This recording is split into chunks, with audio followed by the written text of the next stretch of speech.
presence nyo po, not just today, to celebrate with us yung achievement ng kapatid ko, but all throughout the journey, kung paano niya po, kung paano niya po na-achieve yung, ito po, yung age na 24, yung pagpasa niya po sa board. Very, very grateful po sa inyo sa lahat ng naging participation niyo. Siguro, some of you would ask, ano bang naging participation ko doon? But, may reason po kung bakit po kayo nandito na nagse-celebrate with us. And alam niyo po yun, kapag konti-tigal lang sa mind niyo, alam niyo po kung ano yung naging participation niyo po sa pamilya po.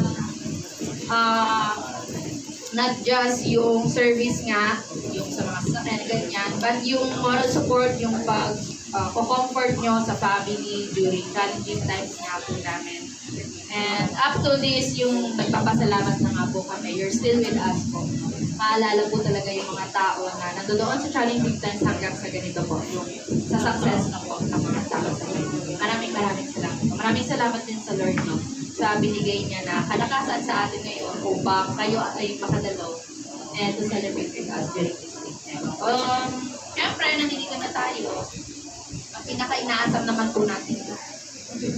Ang gusto din po talaga namin, makasama kayong makasalo sa kalakip ng celebration. No? Makasalo po kayo kumain. So, bago po tayo kumain, tawagin ko lang po yung aking magandang kapatid.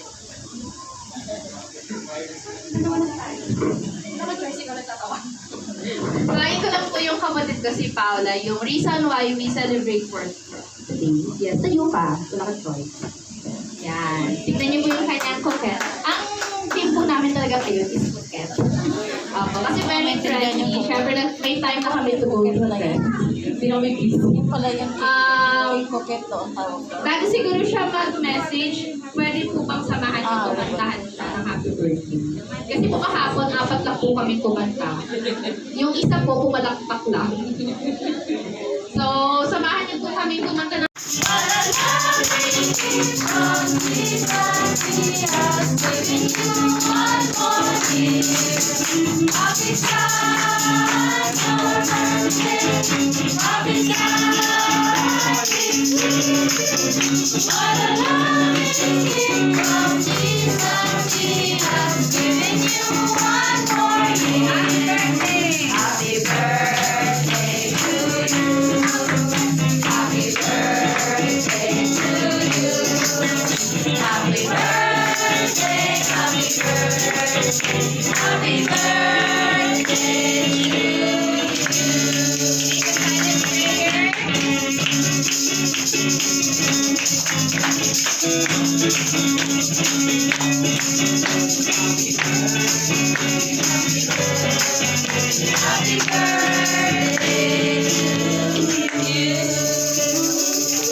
7 na kami kumanta.